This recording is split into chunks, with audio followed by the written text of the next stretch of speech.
Are you struggling to make your first 100K or next? Are you pretending you're successful but barely getting by? Are you tired of comparing yourself to millionaires and billionaires who make it look so easy? Welcome to First 100K, the #1 entrepreneur voice in America. I talk about the important things that no one else is talking about, like how to make your first $100,000, because I believe this is where 90% of entrepreneurs get stuck.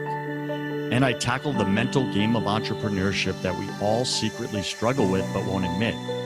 My guests are successful entrepreneurs who share their mistakes, their #1 fears, their daily habits, and their superpowers that push them over the 100K mark. I'm your host, your coach, your friend, Joseph Warren. I'm also a 10-time failed entrepreneur and the owner of 2 co-working spaces here in Tampa, Florida. This show was created for you, the entrepreneur who's pushing to break through the elusive 100K milestone. Wherever you are in your business, you're just 100K away.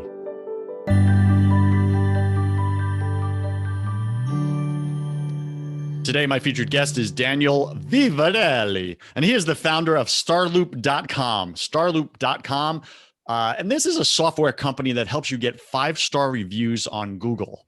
If you think that's not important, or you think maybe this isn't an episode for you, let me tell you, if you're a local business, you are completely wrong. You can accelerate, double, triple, quadruple your profit margins based on one thing alone: improving your Google reviews. I've done it in previous businesses myself. I built an entire business around it that got acquired last year. So we're going to speak to Daniel about how he does that for his company, Starloop, and how he does it for his clients. Now, Daniel founded Starloop.com to help local businesses increase their sales using their online reputation. So that's what we're talking about today: online reputation management for your company. His software is routinely responsible for delivering 10x return on investment and helping local businesses attract more clients. That's you, Startup Nation. Daniel is also a regenerative, I should have practiced that, entrepreneur, which simply means he's someone who believes that every transaction should trigger an action of regeneration. At Starloop, they plant a tree for every review they help their clients get. And I actually want to challenge him on that because that sounds astronomical. So to date, they have planted over 50,000 trees and are on a mission to plant 1 million trees by helping their members get 1 million online reviews. Now, Forbes is quoted as saying this is a brilliant idea, connecting the trees to the reviews. So Daniel Vivarelli, welcome to your first 100K. Go ahead and fill in some of the gaps in that intro, would you? Yeah, you bet. Thanks for such a warm welcome. Yeah, so I guess maybe the big thing I can dive into right off the bat is regenerative commerce, since a lot of the other stuff we can talk about, your folks would have heard about before. But regenerative commerce, I mean, this was new to me, and I'm guessing it's likely new to a lot of your listeners. This idea that a transaction can trigger an act of regeneration. You know, when I was a kid growing up, I used to blame my parents and their generation for, the mess that they've made of, planet Earth. We're filling the oceans with plastic, the skies with carbon, et cetera, et cetera. And so, look, I love capitalism. I think it's given us all a really great standard of living, but I think the model's a bit broken. And so through regenerative commerce, through regenerative capitalism, we're looking to be a small beacon to change the way that the game of business is being played and to show that doing good is actually really good for business. Okay, so let's go there for a second. But before we do, share something personal about you that very few people in your business life actually know. I'm an awful piano player and I wish I was better. Got it. All right, so let's go into regenerative entrepreneurship. Why is that important other than responsibility for the planet? Mm-hmm. Why is that important in my business, in our local business? Why should we even care about that? Sure. So why is it important for the planet? Well, we live on a planet that has a finite amount of resources and capacity to support life. And we're starting to push up against the edges of that already. We're starting to have an impact on the biosphere. And I think the biosphere is really just a fancy word for OS Earth. You know how we've got iOS on your phone? It's the operating system for your iPhone. The biosphere is just the operating system for the planet.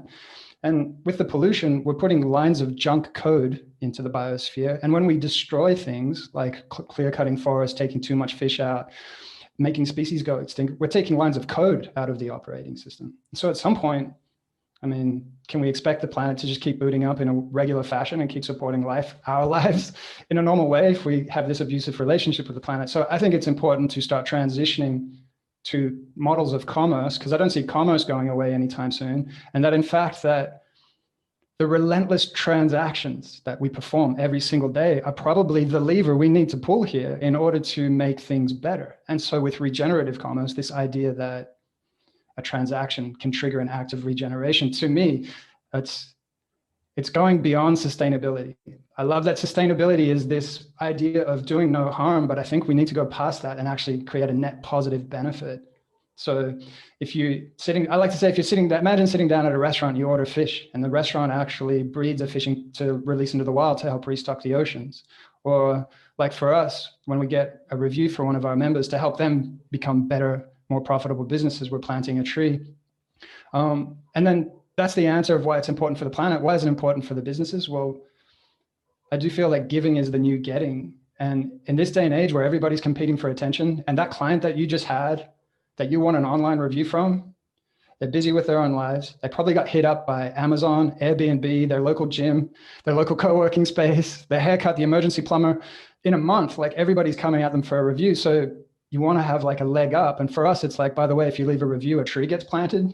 Like, who's going to get the review out of that big bunch of people for the person who really doesn't want to write reviews in the first place? Great point. And what I like hearing is that, I'll put my own words to it, the thing that's fueling the damaging of the earth is greed, right? It's greed at the end of the day. So you're saying, hey, why don't we leverage greed in a positive way and turn our transactions, our monetary transactions, into proactive, right? Putting back into the earth. So what maybe one or two other ways that a business could do that regenerative type of transaction? You do it with planting a tree. What might be two other possibilities?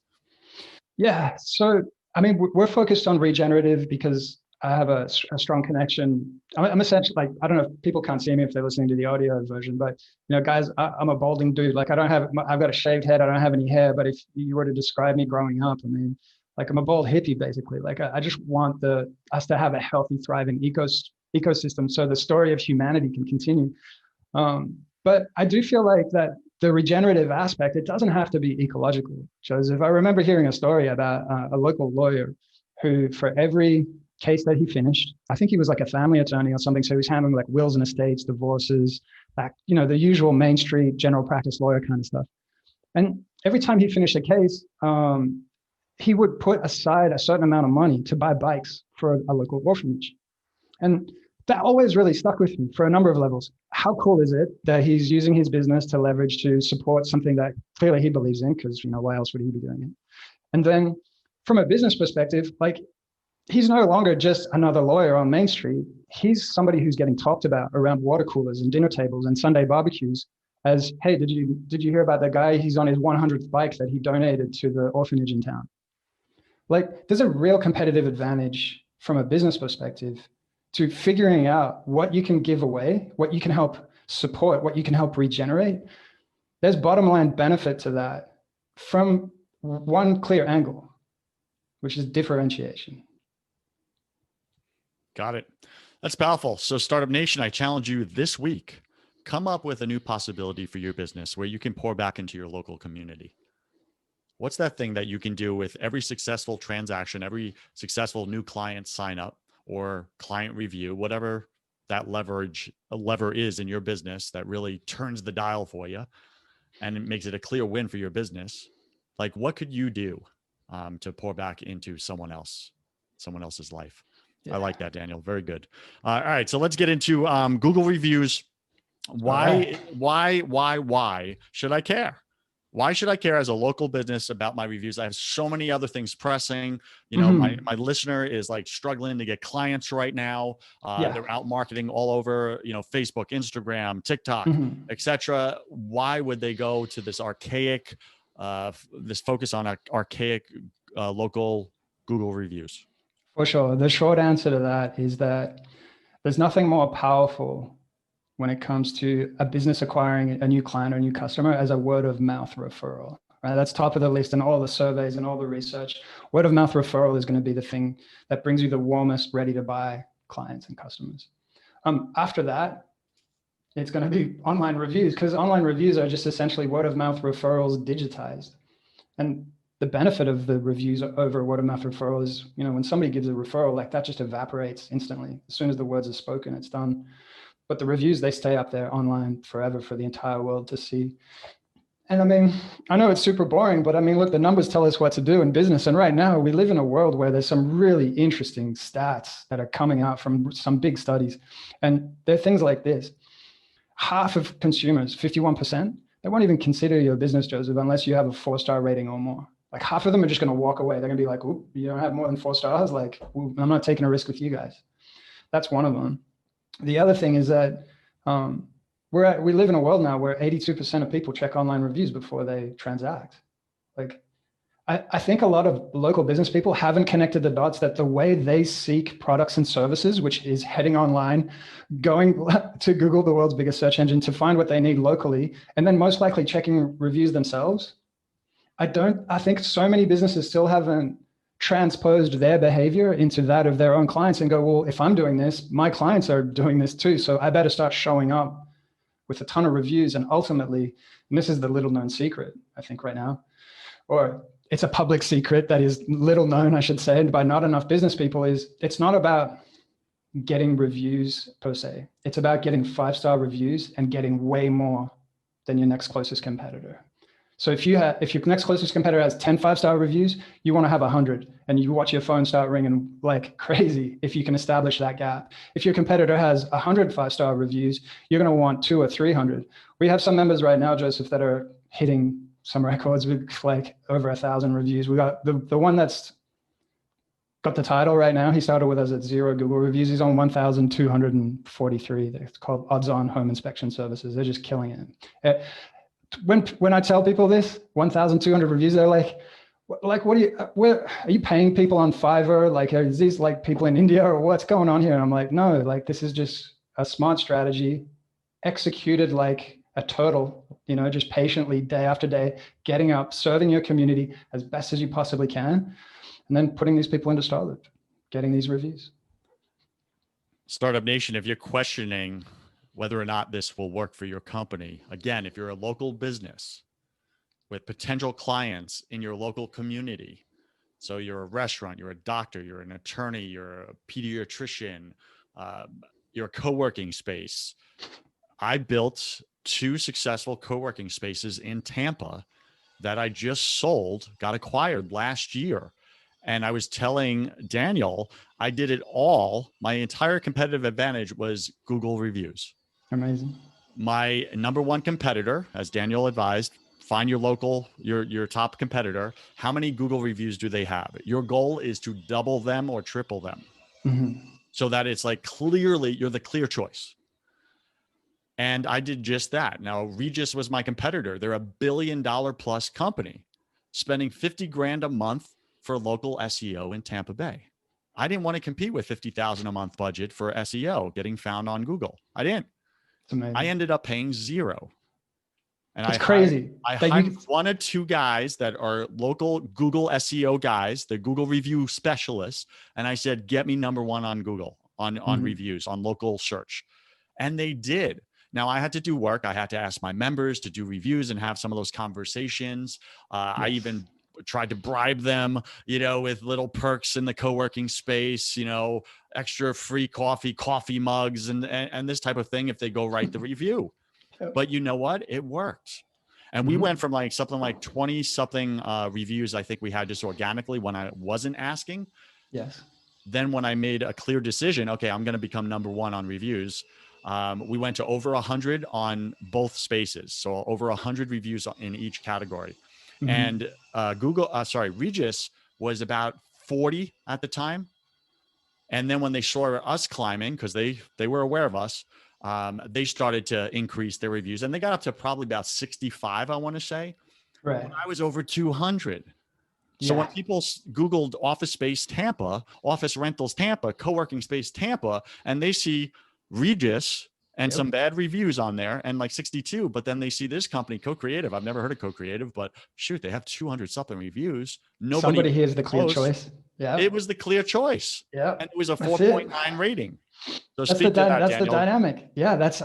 Look, it's kind of cool to be interviewed on your podcast, but it's even cooler that you've experienced the exact phenomena to what sounds like a pretty great effect and benefit in your own life of what we're talking about here, which is reviews equal revenues right now. And if you can establish that gap, and I love the word that you use, the phrase that you use, which is the clear choice. You're making yourself the clear choice.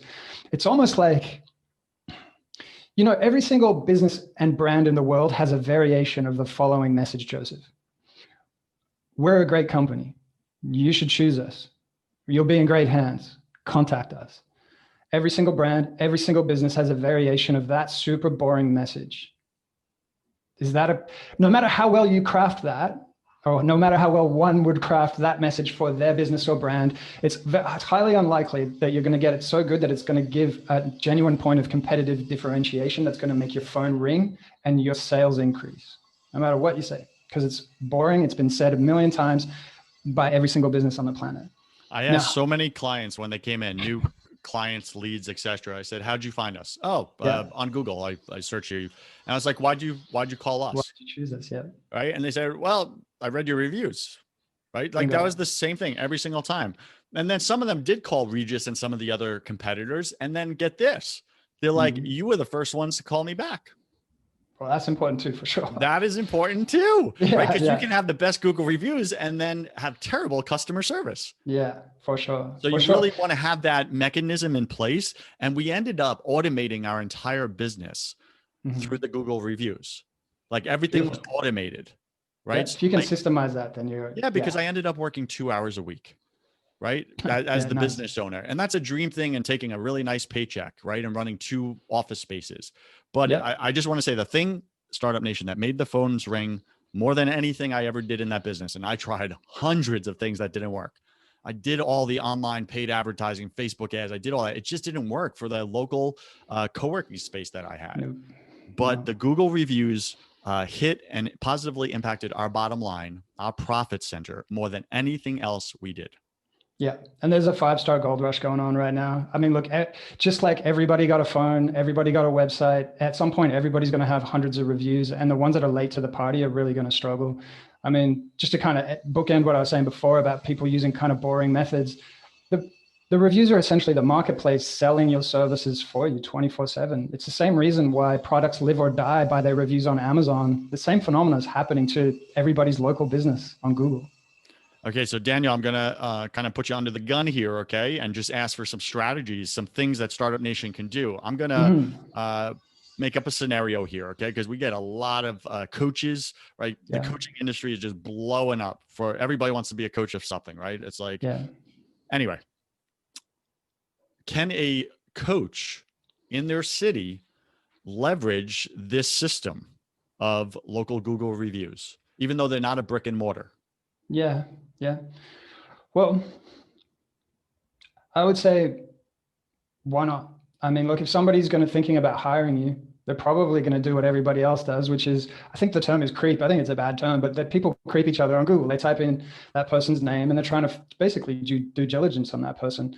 And if you can make a Google My Business profile trigger for your name and your business, and then have a bunch of 5-star reviews on that profile, and then I would also say, at Starlink, we basically support 2 sites, Google and Facebook. Predominantly, people sign up for us for the Google reviews, but some businesses, there is value definitely to getting the reviews on Facebook as well. So, focus on that, getting the reviews in those 2 places. All it does is it adds like 5-star window dressing to your personal brand. It's never going to hurt when people are Googling you and what they see is a positive reputation. I agree. And you can also repurpose those 5-star Google reviews, Startup Nation, as testimonials on your website and on all your marketing, right? All right. Absolutely. So give us 3 strategies that someone can use. And let's just continue with a coach, someone who's I don't know, a love coach, a dating coach, a relationship coach, for example. I do family transformation coaching, Yeah. for Christian entrepreneurs. Like what 3 steps could they take right now to get Mm. their reviews up and running and Yeah. to get those 5-star reviews from their clients quickly? So it's not like this dragging out 6-month process to get their clients to go on and do the thing. What are your top 3 tips or strategies for Startup Nation? Startup Nation, grab your pen and paper. What do you got, Daniel?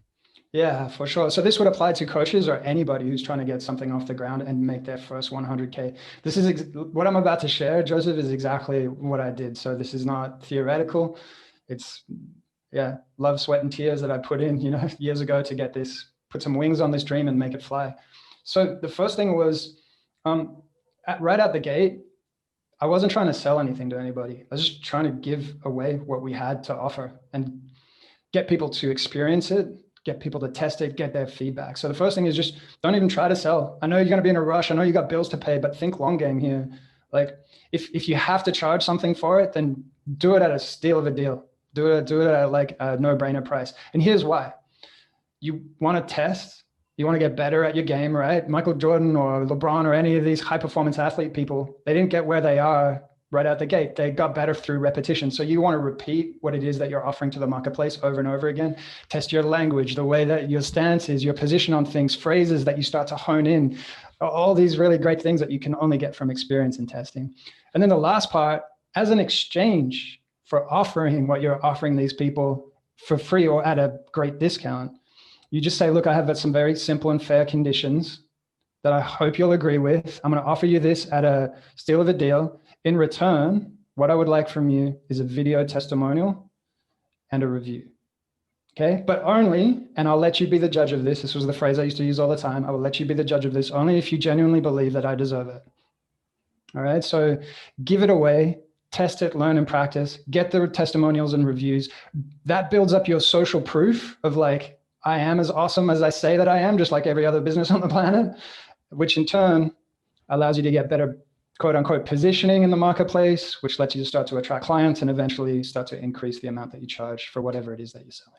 So to clarify, that is great strategy for someone who's just starting out, doesn't have clients yet, for them to offer a free or very discounted service so that they build up their expertise in it.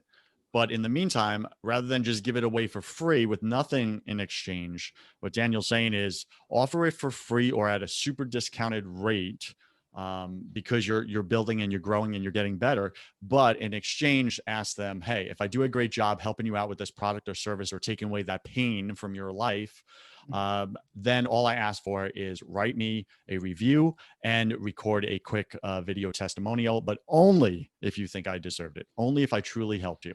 Is that correct, Daniel?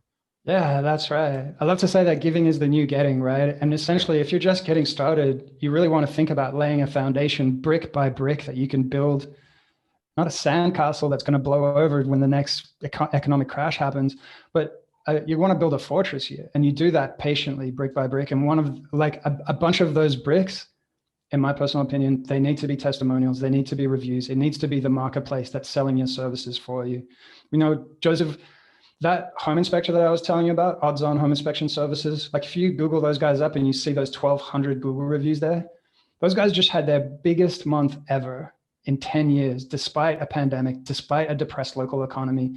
And they're adding employees while everybody else is just wondering whether they're going to have the lights on. Like building the reputation is how I believe we continue to attract more and more clients our way. And the greater our reputation, it's like gravity that gets us more and more clients and increases our sales. I agree completely. All right. So I want to ask you this. How is that home inspector client getting so many reviews? How are they getting so many customers to agree to write them? Because I know for me, even though I hit over 200, it felt like pulling teeth. For my own clients who loved our product and service, they just didn't like writing reviews. Yeah. How is he doing it? Yeah, interesting. So, I mean, he's been a StarLoop member since we launched our private beta. Okay, so 4 years ago, I launched as an agency, and about 1 year ago, I pivoted and launched as a SaaS. I was like, I want to change the world. I want to do this faster. Fastest way to make that happen is to be like a thoroughbred SaaS. So he's been with us for about 4 years. And the one thing he does consistently is every home inspection they do, they add them into StarLoop. Now, with StarLoop, essentially, there's three things that are going on. One is at the beginning of the process, we're not asking for reviews. We're just engaging people for feedback, because asking for a review is such a loaded question. Like, hey, Joseph, can I have a review? You know, I'm fishing for a 5-star review. That can be kind of awkward in certain professions and industries, not all of them, but in some of them. In marketing terms, that kind of loaded question can kill engagement rates, which subsequently makes conversion rates suffer. So when you shift the language a little bit here, at least at the beginning, be like, hey, we'd love your feedback. By the way, for every online review that we get, a tree gets planted. All right, that's the language. That's how we frame that whole thing. So language is the first thing. The next part is the act of regeneration. Giving is the new getting. We're not bribing people with Starbucks cards. We're not offering $20 gift certificates. We're not saying you get a 2-for-1 on your next visit if you write us a review. So Startup Nation, obviously I did it completely wrong. No, you did it different. That's all. I did it. Thanks, Daniel. All right, so keep going with this. All right. So just to clarify, your clients are telling their clients that a tree will get planted if their client writes them a review. So they're leveraging your mission, right? Is that correct? I think the first part, somewhat correct. The last part that you just said, leveraging our mission, is spot on. Yes, they're leveraging our mission. And that story of like, hey, we're using a feedback service for every review that we get, a tree gets planted. That's an easy thing to tell. And it's compelling. In Seth Godin terms, it's a purple cow. Yes, it is. You know the purple cow story? Sure, for sure. All right. Yeah. Stands out from the pack immediately. Stands out from the pack. That's all any business is trying to do these days, is stand out from the pack, differentiate in a meaningful way, get the attention. And so the tree planting is the way that we do that. And I love I'm going to use that from now on. I love that phrase. Our members get to leverage our mission to stand out. And then the last part is arguably the most boring part, but it's important. It's just the way that we've dialed in our technology, our reminders, the way the emails go out, the timing of those emails, how many of them there are, what they say, and that kind of stuff. You combine all these things, it's kind of like you got cheese, you got tomato sauce, you got dough, right? You could give me all those things. I'm going to make a horrible pizza, even though I have Italian genetics. I've never put the work in to figure out how to make a good pizza. But we figured out that when you combine all these things in the right way, you can get amazing results, as in, hundreds and hundreds of reviews. In this case, like the guy that you're looking at now, he started with us at zero reviews. But look, he's had record-breaking sales month, and that's exciting. And I think that's amazing. Good for business. It's life-changing for him. The other thing that makes me smile every single day is that there's a small forest that exists on planet Earth, because this home inspector and his buddies are serving their community best they can, using StarLoop to get reviews. Small forest because so you planted 1,000 trees just from that one client, which is 1,200 and something. Yeah. So cool. Beautiful. Startup Nation, I hope you're as inspired as I am. I'd like to come up with a very compelling purple cow mission, because I realize that's missing right now in what I'm doing with new. Let's talk, my friend. Let's talk, my friend. Okay, so we're speaking with Daniel Vivarelli. You can find him at starloop.com, starloop.com. Daniel, before we head into my favorite part of the show, I just want to speak with my audience privately for a second. So hold your ears, my friend. You bet. So Startup Nation, whatever you're going through, listen, business is tough. Pandemic makes it more difficult. But I want to ask you, how are you doing on the inside? So many times we're chasing the money, we're chasing the success. Business tips and strategies are really useful, but they're not everything. They definitely don't create the happiness you're seeking, you're chasing. But what does? I believe it's relationships, loving relationships. In fact, loving relationships are the only thing that matter in this life. If you look at deathbed regret statistics, the things people say they wish they had done on their deathbed, it's all the same thing. On our deathbed, there's only one thing we're all going to think about: our relationships. That's it. Our relationships with God and our relationships with others, our family, our children, our spouse. That's it. So isn't that the only thing that matters if it's the last thing you're thinking about before you pass over into the next life? Yet it's the thing we spend the least amount of time investing in, our relationships. So I challenge you during this pandemic, don't let it get wasted. Go to josephwarren.net, schedule a free warm-up call with me. Let's chat about your family relationships. Let's chat about the broken relationships. I will help you heal any broken relationship in your family right now. Yes, even the impossible ones, the one you gave up on, but deep down, you really wish you could restore that relationship. My clients get miracles every single day. I have one client, she's a doctor, and she got her dad back after 20 years of being disconnected. And he moved to her local city so that he could be around her children, his grandchildren, and spend the remainder of his life with his family. That healing came through coaching. So if you want that kind of healing in your own life and your own family, go to josephwarren.net. Schedule that call with me now. Daniel, thank you for that. Welcome to my favorite part of the show. Welcome to the hustle round. I'm going to ask you 10 quick fire questions. You'll have about 3 seconds to answer each. Don't overthink it. It's just for fun. Are you ready, sir? Not really, but let's go. I'm nervous after that intro. Just set up intro. Right. What's your favorite thing about being an entrepreneur? Pajamas, definitely. Pajamas? Yeah, you don't have to like start commuting if you don't want to. You just set up where you're most comfortable and you can execute and deliver value in your jammies. Like, awesome. Yeah, but after pandemic, like even the 9-to-5 workers are doing that from home with Zoom. So we lost that advantage. What's your least favorite thing about being an entrepreneur? When I don't have things well systemized and it involves too much of my time hands-on, because it's our business, it's our brand. And when somebody's not happy, I really take that personally. So if an email comes in at 11:30 p.m. my time or whatever, and somebody's got something that they're not satisfied with, like I'm on deck trying to put a smile on their face. But yeah. Got it. We could talk offline about that because you have to steal that time from something else that matters, don't you? Yeah, often. Got it. That's not a sustainable strategy. Mm-hmm. So what secret struggle do you have, right? I believe we're all struggling with something at any given moment of our life. It's just part of being human. What are you struggling with either professionally or personally right now?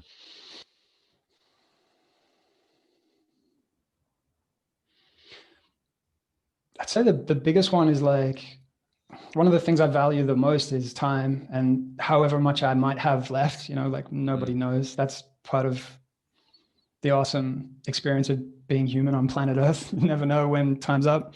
And I guess I kind of struggle with my time management because it's tied to like a big fear that I have, which is like, I'm afraid I'm not going to have the impact on the world that I would like to before my time is up, whenever that might happen to be. So it's boring, but like it's a time thing. Yeah. That's powerful. And it's so counterintuitive, right? Because we're constantly chasing the world out there to impact it, not realizing the way we impact the world most is by impacting our own home. Right. And the next generation, our kids and everything like that. And sometimes we miss that. And then it's too late. They grow up, they're disconnected, broken relationships, all this other stuff. What are you most afraid of?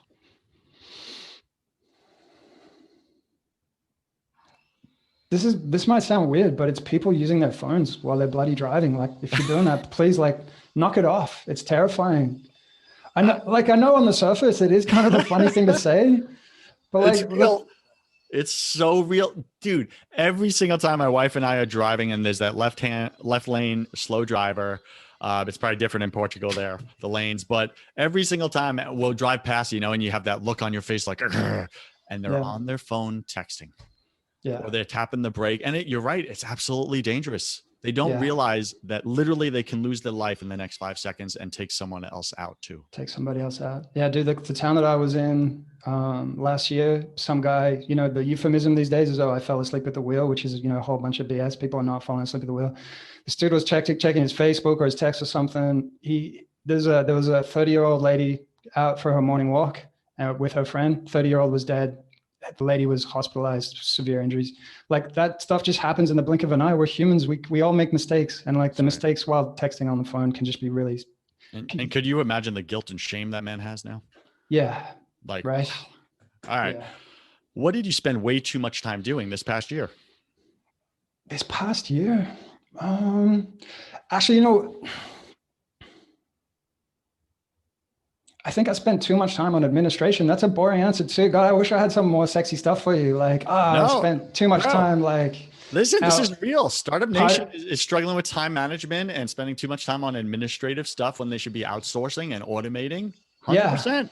Yeah. And here's the lesson I learned. Like, when somebody who you are very confident is really capable of doing the thing that you need them to do. Like for me, because we immigrated to a new country, I had a bunch of administrative tasks that needed to be done, just a ton of boring, pushing paper stuff. And we went with a guy that was a bit cheaper because I wanted to try to save a bit of money. And in the end, it bit me in the butt. If you find, my valuable takeaway was, if you find a pro and you're confident that they can execute, and I had used her before on other stuff, so I was like pretty much 100% sure she was going to be a slam dunk, but she was charging me double than what this guy was. So I was like, I'm going to try to cut some corners. And now I'm back to her. Like, I've wasted my time and my money with this guy, and now I got to pay her. So just pay people a premium who you think deserve it, just to like relieve pain from your life. Yeah. For sure. I have so many guests on this show that they created a new rule for their time management. And you know the cliche, hey, nobody can do it like you, right? So everybody, they're waiting for someone to do it perfectly like them before they'll delegate. It's never going to happen. And that's why they get stuck at working in their business. So a lot of guests come on that have broken out of that, and they just have a simple rule. And they're like, when I find someone who can do it 80% as well as me, not 100%, 80% as well, I let go of it. I delegate. That's their rule. And I think it's a very valuable thing to do, for sure. Nice. Well, the biggest struggle for me is we're scaling up so fast and bring on so many members that we're trying to catch up with all our systems and processes, which is why I'm answering stuff at 11:30. But I mean, are you willing to chat with me at some point? Like, give me some insights on how you systemized your co-working spaces and stuff? Oh, for sure. Yeah, I cleared it up. I'm naturally a lazy person, so I like to automate my businesses so I could get back to being lazy again. Like, just to be real. What secret fear do you have about people? That was it. Okay. Oh, right. Them using their cell phones while driving. Yeah. What do you wish you had learned sooner in business? Systems thinking. Yeah. Systemizing, for sure. For sure. What's a new habit you want to create? New habit that I want to create. Oh, I kind of ticked one box recently, which I'm super happy about. That's just like blocking off time in the evening, like focus time with my kids doing like whatever they want. If they want to play Barbie, you got me, man. You want to put a Santa hat on my head and, play elves, you got me. Like, let's do it. But I guess for looking forward now, since I've pretty much got that one dialed in, it'd have to be play more piano, like just get better at something so wonderful about being able to play music. Like, I agree. What's a bad habit you want to break?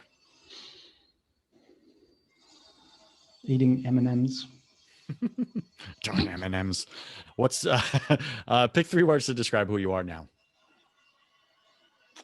Yeah, husband, father, and regenerative entrepreneur. I like it.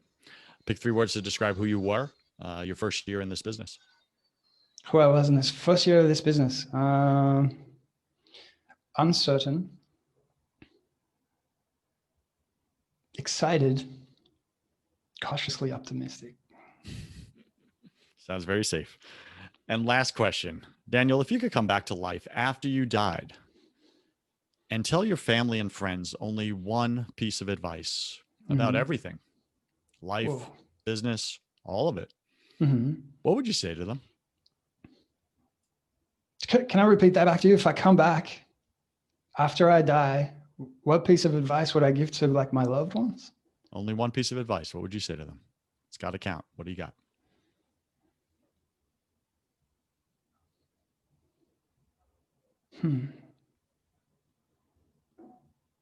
Wow, dude, that's such a deep question. My brain's like going, trying to like, what would you say? What would you say, dude? Like that's. Do you know why your brain's struggling with it? Because it's not a brain question. It's a heart question. All right. You got to get your brain out of the way to answer it.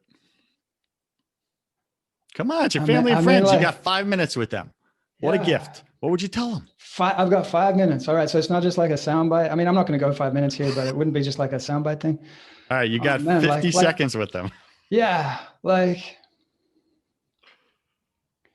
when you move through the world, like just be honest, try to help people as much as you can. And ultimately, like you'll get everything that you want. Like don't make it about you, make it about them. And by making it about other people and how you can be of service to them, how you can help them get what they want, you'll have so much abundance. You won't even believe it. Like,